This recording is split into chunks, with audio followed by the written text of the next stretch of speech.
우리 신명기 17장 14절에서 20절까지 말씀입니다.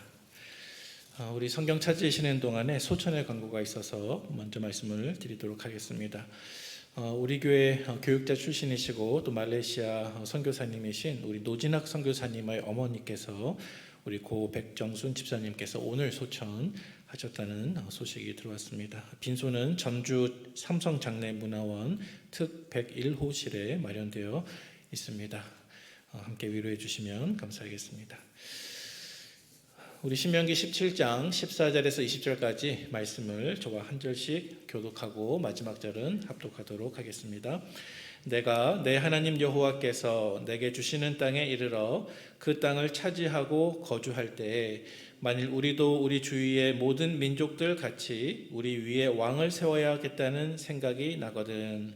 반드시 내 하나님 여호와께서 택하신 자를 내 위에 왕으로 세울 것이며 내 위에 왕을 세우려면 내 형제 중에서 한 사람을 할 것이요 내 형제 아닌 타국인을 내 위에 세우지 말 것이며 그는 병마를 많이 두지 말 것이요 병마를 많이 얻으려고 그 백성을 애굽으로 돌아가게 하지 말 것이니 이는 여호와께서 너희에게 이르시기를 너희가 이 후에는 그 길로 다시 돌아가지 말 것이라 하셨음이며 그에게 아내를 많이 두어 그의 마음이 미혹되게 하지 말 것이며 자기를 위하여 은금을 많이 쌓지 말 것이니라. 그가 왕 위에 오르거든 이 율법서의 등사본을 레위 사람 제사장 앞에서 책에 기록하여 평생에 자기 옆에 두고 읽어 그의 하나님 여호와 경외하기를 배우며 율법의 모든 말과 이 규례를 지켜 행할 것이라. 함께요. 그리하면 그의 마음이 그의 형제 위에 교만하지 아니하고 이 명령에서 떠나 좌로나 우로나 치우치지 아니하리니 이스라엘 중에서 그와 그의 자손이 왕위에 있는 날이 장구하리라. 아멘. 네, 오후 예배 자리 가운데 오신 우리 성도님들 환영하고 축복합니다. 네, 기도해 주시는 우리 권사님 감사하고 또 우리 귀한 찬양으로 인도하시는 우리 두나미스 찬양팀과 또 악기 세션팀에게 감사를 드립니다. 함께 읽은 오늘 본문 말씀은 신명기에 기록된 말씀이죠. 따라서 신명기라고 하는 배경을 생각해 보면 이스라엘 백성들이 아직 광야에 있는 시간이구나, 또 모세가 그들의 지도자구나 하는 것을 생각할 수가 있습니다.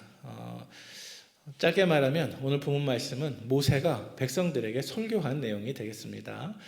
자, 그런데 그 내용을 보니까 여러분 우리가 말씀을 읽었습니다마는 어떤 내용들이 기록되어 있습니까? 네가 만약에 가나안 땅에 들어가서 모든 이방 민족들과 같이 왕을 세우고자 하거든 하면서 이제 오늘 본문 말씀이 시작을 하고 있습니다. 여러분 사실 이스라엘 백성들은 아직 가나안 땅에 들어가지도 못했습니다. 광야에 있습니다. 나라를 만들지도 못했습니다.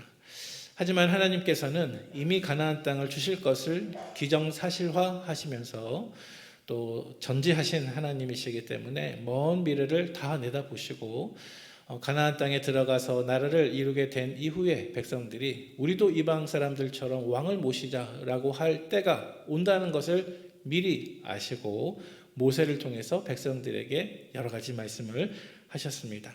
자, 오늘 본문의 주제는 크게 세 가지로 구분될 수가 있습니다. 오늘 하나님께서는 왕 제도를 만들 때 꼭 지켜야 할 몇 가지 사실들에 대해서 말씀을 하고 있는데요. 먼저 첫 번째로는 왕이 될 수 있는 자격에 대해서 말씀하고 있고, 두 번째는 왕이 되었을 때 하지 말아야 할 금기사항들에 대해서 말씀하고 있으며, 또 세 번째로는 왕이 되었을 때 꼭 지켜야 할 의무사항에 대해서 말씀하고 있습니다. 자, 그래서 첫 번째로 왕의 자격은 오늘 본문 14절과 15절에 해당이 되고, 왕이 하지 말아야 할 금기사항은 16절과 17절 말씀에 나와 있으며, 또 세 번째로 왕이 되면 반드시 해야 하는 의무에 대해서는 18절에서 20절까지에 등장하고 있습니다. 자, 여러분 첫 번째로 왕의 자격에 대해서 한번 생각해 보도록 하겠습니다. 여러분 왕은 어떤 사람이 왕이 될 수가 있을까요? 자, 우리 14절 본문의 하반절에 보니까 우리 위에 왕을 세워야겠다는 생각이 나거든 이렇게 말씀이 끝나면서 그 뒤에 등장하는 우리 15절 말씀, 우리 화면을 통해서 또 성경을 통해서 같이 한번 읽어보도록 하겠습니다. 15절입니다. 시작. 반드시 내 하나님 여호와께서 택하신 자를 내 위에 왕으로 세울 것이며 내 위에 왕을 세우려면 내 형제 중에서 한 사람을 할 것이요 내 형제 아닌 타국인을 내 위에 세우지 말 것이며. 자, 아멘. 자, 방금 읽은 이 말씀 속에서 이스라엘 사람들이 정말로 가나안 땅에 들어가게 되었을 때, 우리도 다른 민족들처럼 왕을 세우자 이렇게 요구사항이 왔을 때 반드시 하나님께서 말씀하십니다. 반드시 두 가지 조건을 만족해야 됩니다. 반드시 내 하나님 여호와께서 택하신 사람을 왕으로 세워야 됩니다. 이것이 첫 번째 조건입니다. 내가 왕이 되고 싶다고 마음대로 되는 것이 아니라 하나님이 택하신 사람이 왕이 되어야 합니다. 또 두 번째 조건이 있습니다. 그것은 반드시 타국인이 아니라 형제 중에서 한 사람이 왕이 되어야 합니다. 타국인이 아니라 형제 중에서.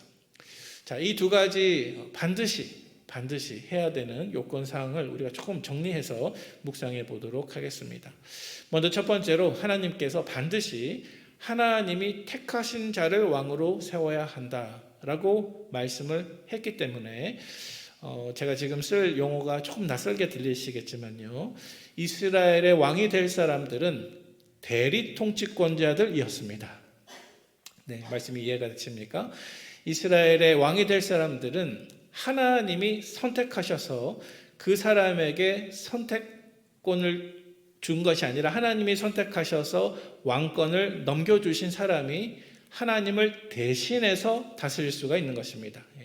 따라서 왕이라고 해서 내가 내 마음대로 한다는 것이 아니라 반드시 하나님이 택하신 자가 하나님께 위임받은 그 통치권을 대리 통치권자로서 이제 수행하는 것이 왕의 역할이 되겠습니다. 자, 또 두 번째 조건이 있었습니다. 두 번째 조건은 무엇이었습니까? 반드시 형제 중에 한 사람이 왕이 된다는 것입니다. 여러분, 이것은 어떤 의미를 담고 있는 말일까요? 여러분, 고대 사회에서 왕은 어떤 지위를 가지고 있었습니까? 고대 이집트의 그 파라오 왕들을 한번 생각해 보시기를 바랍니다. 왕들은 거의 신격화되었습니다. 고대 사회에서. 그래서 파라오의 경우에도 태양신의 아들이라고 일컬음을 받으면서 생전에도 그랬지만 죽어서도 신들과 함께 있는 존재로 여겨지면서 왕들을 아주 높이는 신격화한 문화가 바로 고대 사회의 문화였습니다. 여러분, 성경에 등장하는 바벨론의 느부갓네살 왕도 마찬가지 아닙니까? 느부갓네살 왕이 자기 신상을 만들어 놓고 다 엎드려서 절하라 이렇게 명령을 내리죠. 신격화하는 것입니다. 왕이지만 마치 신처럼 떠받드는 것입니다. 다니엘의 세 친구가 그 명령에 거부하다가 풀무불에 던져지게 되었습니다.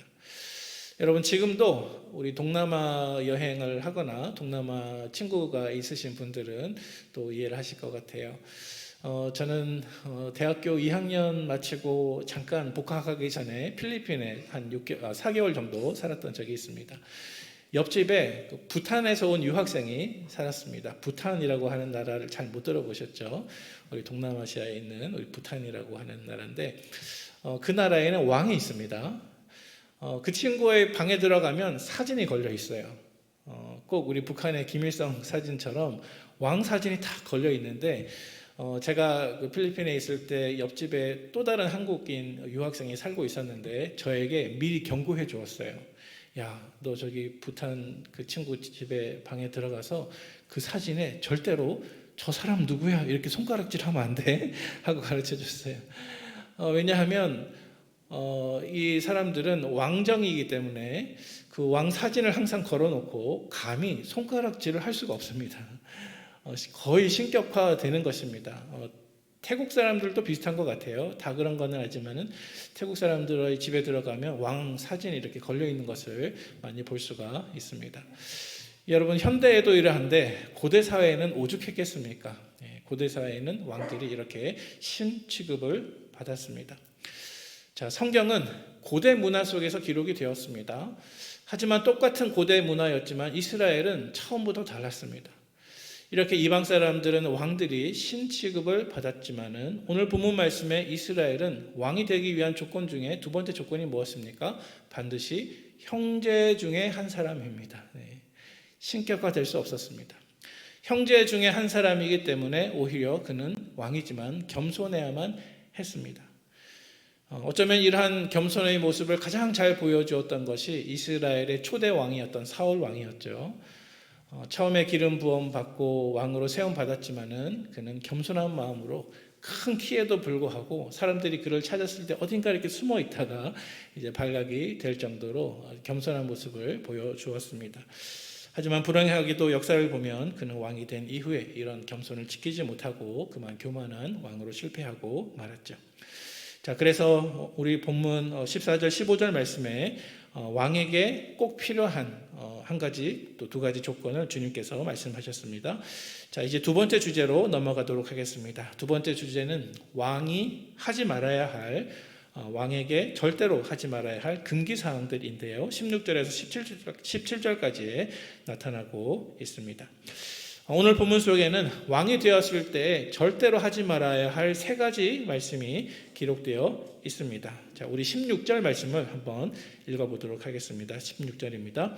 그는 병마를 많이 두지 말 것이요 병마를 많이 얻으려고 그 백성을 애굽으로 돌아가게 하지 말 것이니 이는 여호와께서 너희에게 이르시기를 너희가 이후에는 그 길로 다시 돌아가지 말 것이라 하셨음이며.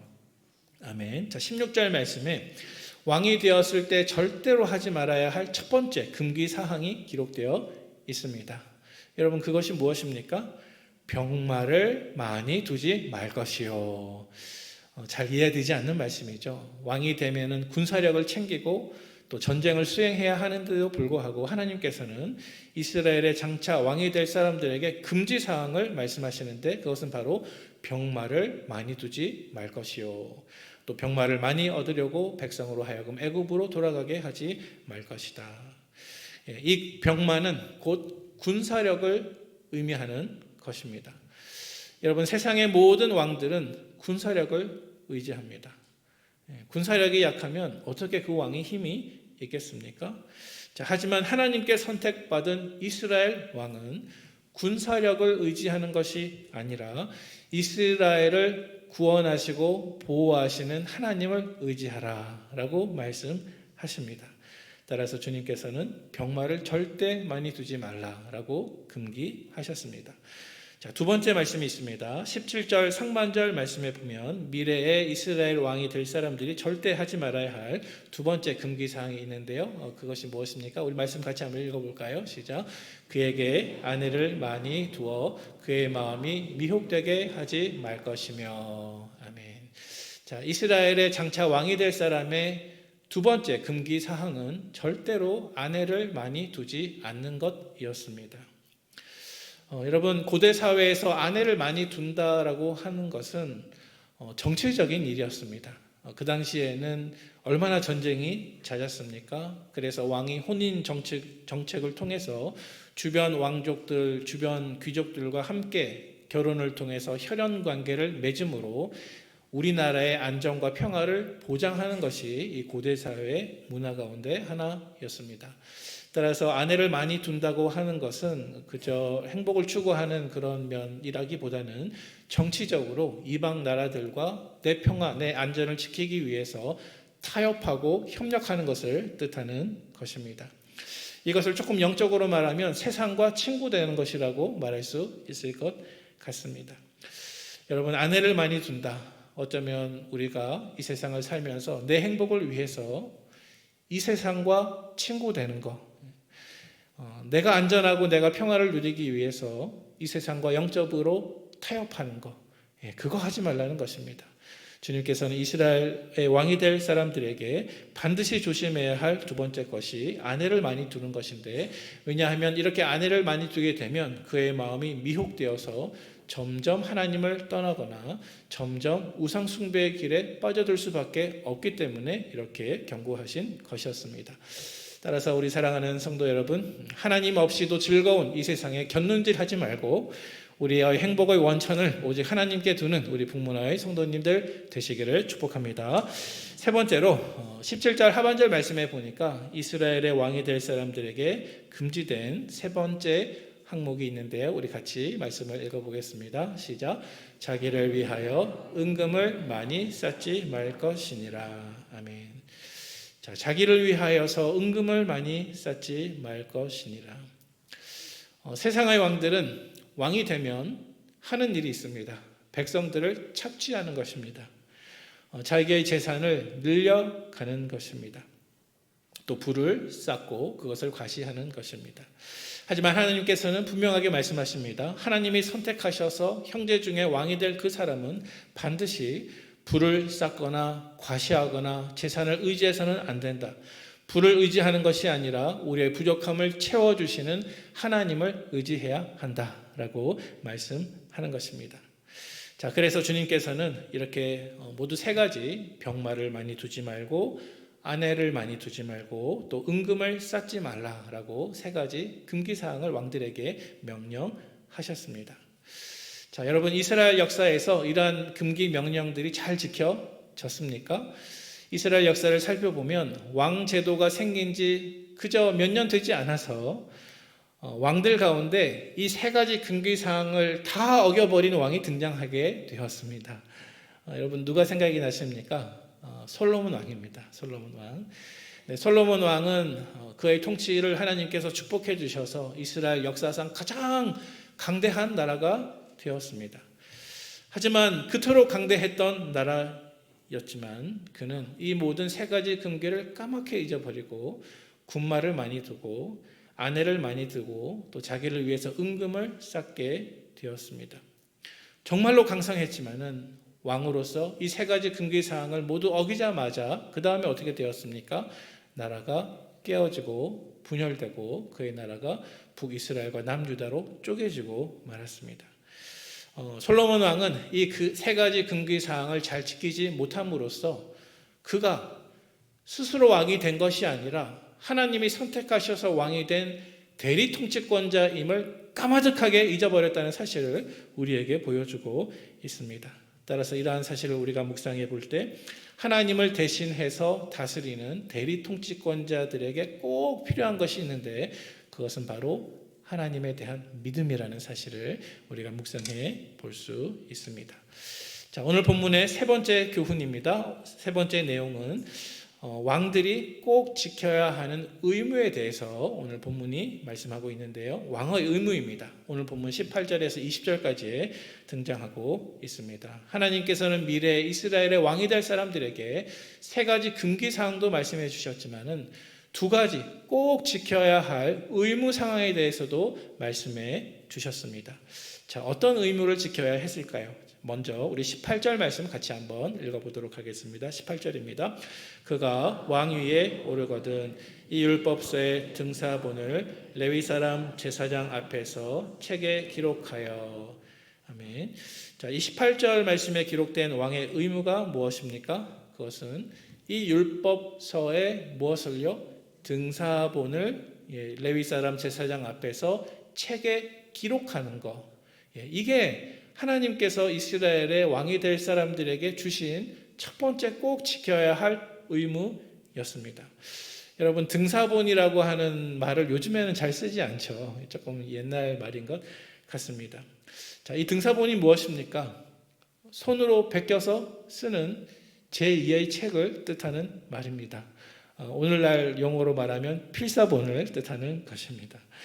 여러분 놀랍게도요, 하나님께서 장차 이스라엘의 왕이 될 사람이 첫 번째로 지켜야 할 의무에 대해서 말씀하시는데 그 첫 번째 의무는 하나님의 말씀을 필사하는 것이었습니다. 말씀을 손으로 직접 쓰는 것입니다. 왕이지만 그것을 생략하지 않고 자기 손으로 친히 말씀을 베껴서 기록하는 것이 왕들에게 주신 첫 번째 의무였습니다. 여러분 이 의무가 뜻하는 것이 무엇일까요? 왕들은 하나님을 대리하여 통치하는 사람이므로 하나님을 대리하여 통치할 그 왕들은 결코 하나님의 말씀에 무지할 수 없다는 것입니다. 하나님의 말씀에 무지하고 어떻게 하나님의 뜻대로 세상을 통치할 수가 있겠습니까? 따라서 왕이 되려면 첫 번째 의무사항을 지켜야 하는데 하나님의 말씀을 옆에 놓고 한자 한자 다 써내려 가면서 그 모든 말씀을 숙지해야 된다는 것입니다. 자, 그리고 이어지는 두 번째 의무가 있습니다. 19절 말씀인데요. 우리 같이 한번 읽어보도록 하겠습니다. 평생에 자기 옆에 두고 읽어 그의 하나님 여호와 경외하기를 배우며 이 율법의 모든 말과 이 규례를 지켜 행할 것이라. 아멘. 자, 두 번째 의무가 무엇입니까? 첫 번째 의무는 율법책을 손으로 베껴서 필사하는 것이 첫 번째 의무. 자, 두 번째 의무는 평생에 자기가 쓴 그 필사본을 옆에 놓고 평생에 그것을 읽으면서 하나님 경외하기를 배우고 율법의 모든 말과 기록된 규례를 다 지켜 행하는 것. 이것이 하나님께서 왕들에게 주신 두 번째 의무사항이었습니다. 자, 따라서 미래에 세워질 이스라엘의 대리 통치권자들, 왕들은 하나님의 법에 무지하지 않아야 했을 뿐만이 아니라 그것을 끊임없이 읽고 연구하고 묵상하고 기록된 말씀을 순종해야 했습니다. 그것을 통해서 하나님 경외하기를 배워나가야 했습니다. 왜냐하면 그는 왕이지만 대리 통치권자들이기 때문에 하나님을 대신해서 백성들을 통치하기에 앞서서 먼저 자기 자신이 하나님께 통치를 받아야 했습니다. 율법을 기록하고 그것을 연구하고 묵상하고 순종하는 것은 나 자신이 먼저 하나님께 통치를 받는 모습을 뜻하는 것이었습니다.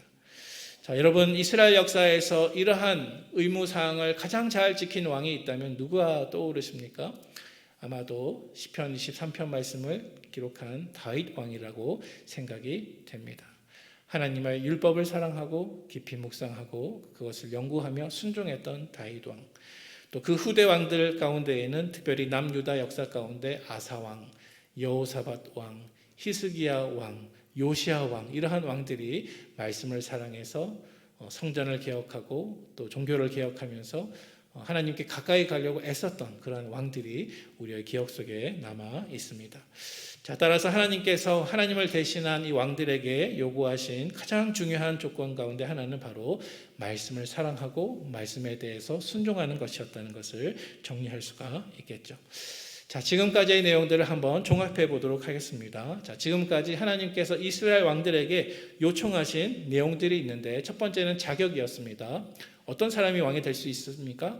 하나님이 택하신 자, 그리고 형제 중에 한 사람, 절대로 신격화 될 수 없고 겸손해야 했습니다.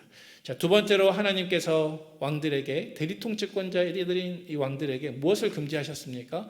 병마를 많이 두는 거, 또 아내를 많이 두는 거, 또 은금을 많이 두는 거. 절대로 군사력을 의지하지 말라.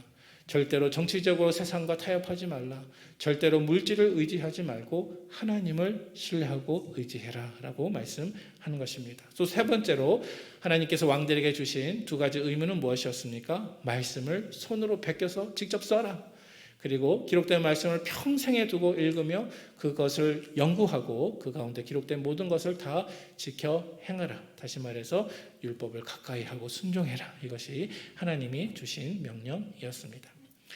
자, 사랑하는 성도 여러분, 오늘날 정치적인 왕이 없는 이 시대에 우리가 이 말씀을 나에게 주시는 말씀으로 받을 때 어떻게 적용할 수가 있겠습니까? 자, 먼저 우리는 하나님이 나에게 주신 통치권이 있음을 생각해 봐야 됩니다. 여러분, 하나님은 인간에게 통치권을 주셨습니다. 처음부터 하나님은 인간들을 통치권을 위임할 존재로 이 땅에 지어 주셨습니다. 자, 우리 참고로 창세기 1장 28절 말씀 우리 화면에 준비가 되었습니까? 네, 같이 한번 읽어보겠습니다. 시작. 하나님이 그들에게 복을 주시며 하나님이 그들에게 이르시되 생육하고 번성하여 땅에 충만하라. 땅을 정복하라. 바다의 물고기와 하늘의 새와 땅에 움직이는 모든 생물을 다스리라 하시니라. 아멘. 네. 하늘의 새와 땅에 움직이는 모든 생물을 어떻게 하라고요? 다스리라. 네, 여러분, 다스리는 것은 왕이 하는 일입니다. 인류의 조상인 아담과 하와는 하나님께 통치권을 물려받아 대리 통치권을 가지고 생육하고 땅에 충만하고 땅을 정복하고 모든 생물을 다스리라 라고 하는 이러한 왕과 같은 사명을 받은 존재들이 바로 아담과 하와였습니다. 자, 하지만 하나님께 이러한 통치권을 받았던 아담과 하와는 그들의 타락 이후에 이 통치권을 상실하고 말았습니다. 그들에게 주신 주님의 왕권이 훼손되게 되었습니다. 선악을 알게 하는 나무의 실과를 절대 먹지 말아라. 이것은 내가 이 땅을 대리 통치권자로 청지기로 다스리기 전에 내가 먼저 하나님께 통치를 받아야 되는 그러한 말씀을 주님께서 하신 것인데 아담과 하와는 이것을 지키지 못했습니다. 내가 대리 통치권자임을 잊어버렸습니다. 자기가 왕인 줄 알았습니다. 하나님께서 하지 말라고 하신 금기사항을 어김으로 그들은 에덴 동산에서 쫓겨나고 왕권을 잃어버리게 되었습니다. 자, 타락한 것이죠. 자, 그렇다면 예수 그리스도가 오신 이후에 예수 그리스도를 구주로 믿는 저와 여러분들은 어떤 사람들이겠습니까? 이제 저와 여러분들은 아담과 하와가 잃어버렸던 그 모든 하나님의 형상과 왕권과 통치권을 이제 예수님의 구속으로 말미암아 다시금 회복하는 과정 가운데 있는 구원받은 백성들이 저와 여러분들임을 믿으시기를 바랍니다. 네, 저와 여러분들은 하나님이 우리에게 주셔서 이 땅을 다스리라고 하는 그 대리 통치권을 이제 회복하는 과정 가운데 있습니다. 자, 하나님이 우리를 왕과 같은 제사장으로 부르셨다라고 베드로가 이야기하고 있습니다. 우리 베드로전서 2장 9절 우리 상반절 말씀만 같이 읽어보도록 하겠습니다. 같이 읽겠습니다. 시작. 그러나 너희는 택하신 족속이요 왕 같은 제사장들이요. 아멘. 자, 여러분 신명기 말씀과 비슷하죠. 반드시 하나님이 택하신 사람이 왕이 되고 또 형제 중에 한 사람이 왕이 되라 말씀하셨는데 베드로 사도는 너희는 택하신 족속이요 또 왕과 같은 제사장들이요.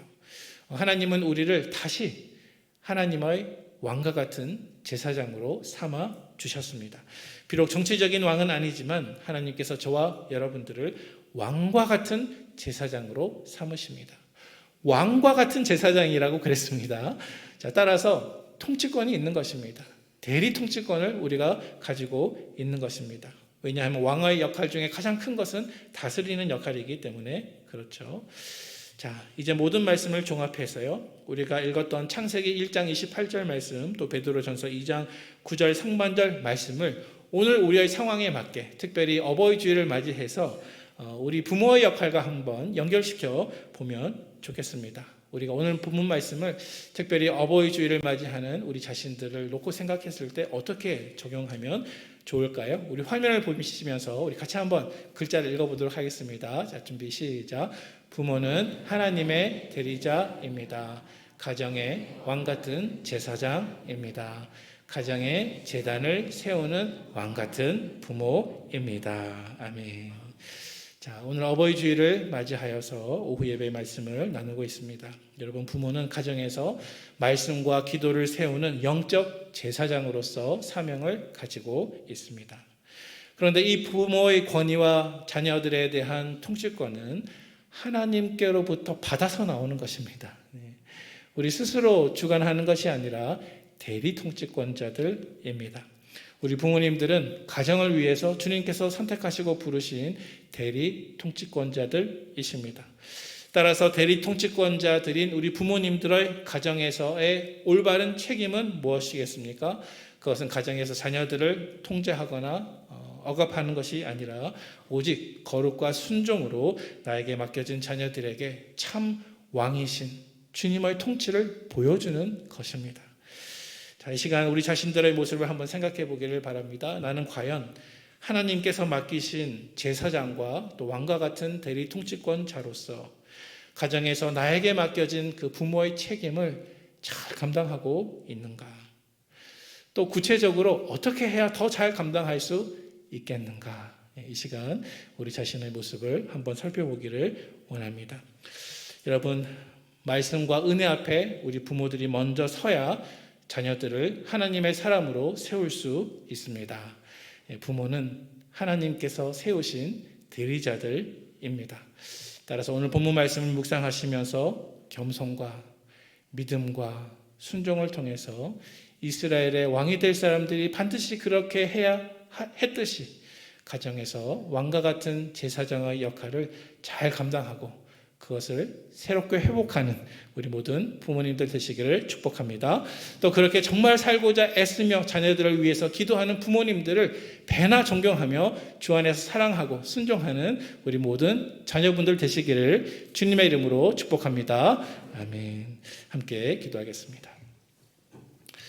아버지 하나님, 오늘 어버이 주일을 맞이하여서 저희들이 주일을 보내는 가운데 은혜 가운데 오후까지 예배케 하심을 감사합니다. 하나님, 우리에게 주신 하나님의 위임 명령, 이 땅을 주님의 뜻대로 다스리고 돌보라 하셨는데 특별히 우리 가정에서 하나님께서 우리에게 허락하신 우리 자녀들을 위하여서 왕과 같은 제사장으로서 우리 역할을 잘 감당할 수 있는 우리 북문의 모든 부모님들 되실 수 있도록 축복하여 주시옵소서. 오늘날 우리 교회가 있기까지 또 오늘날 우리 자녀들이 있기까지 힘써 일평생 수고하며 우리를 사랑하신 노부모님들을 축복하여 주시고 우리 노부모님들의 모든 달려가실 인생이 주 안에서 더 강건할 수 있도록 더 성령 충만하실 수 있도록 더 은혜 안에서 평안할 수 있도록 돌보아 주시며 우리 노부모님들의 귀한 사랑과 눈물과 수고가 우리 북문교회 안에 더 큰 부흥의 열매, 성장의 열매로 이어질 수 있도록 주께서 친히 역사하여 주시옵소서. 하나님, 오늘 주일이 지나면 우리가 다시 이 세상으로 나아갑니다. 아버지 하나님, 세상에 나아가서 주님의 청지기로서 주님께 왕권을 위임받은 대리 통치권자로서 우리가 속한 직장과 가정과 우리의 모든 영역에서 주님의 청지기가 되기를 원하오니 아버지 하나님, 군사력을 의지하는 왕들처럼 아내를 많이 두었던 어리석은 왕들처럼 은금을 의지했던 왕들처럼 되지 말도록 인도하여 주시고 하나님의 말씀을 사랑하여 읽기를 힘쓰며 가능하면 필사하며 그 말씀 가운데 숨겨진 의미와 뜻들을 묵상하며 한 글자 한 글자를 사랑하고 순종할 수 있는 우리의 삶이 될 수 있도록 축복하여 주시옵소서. 세상에서 나아가 세상의 시험과 유혹에 마음이 흔들리고 우리의 마음이 우울증에 빠지든지 불면증에 빠지든지 세상 염려와 두려움에 낙심하는 일 생기지 아니하도록 주께서 붙들어 주시고 하나님께서 우리를 주님의 백성으로 택하셨으며 왕과 같은 제사장으로 세워주셨음을 다시 한번 기억하면서 믿음으로 성령 충만으로 24시간 온전히 주님을 왕으로 모시며 살아가는 우리의 복된 일주일의 삶이 될 수 있도록 축복하여 주시옵소서. 예수님의 귀하신 이름으로 기도합니다. 아멘. 이제는 우리 구주 예수 그리스도의 은혜와 하나님 아버지의 사랑과 성령의 교통하심이 내가 이 땅 가운데 왕노릇하기 이전에 겸손한 마음으로 하나님께 먼저 통치받기를 결단하는 사랑하는 북문의 모든 성도들 머리 위에 우리의 가정과 우리의 자녀들과 우리의 직장과 모든 사역 위에 지금부터 영원히 함께 있을지어다. 아멘.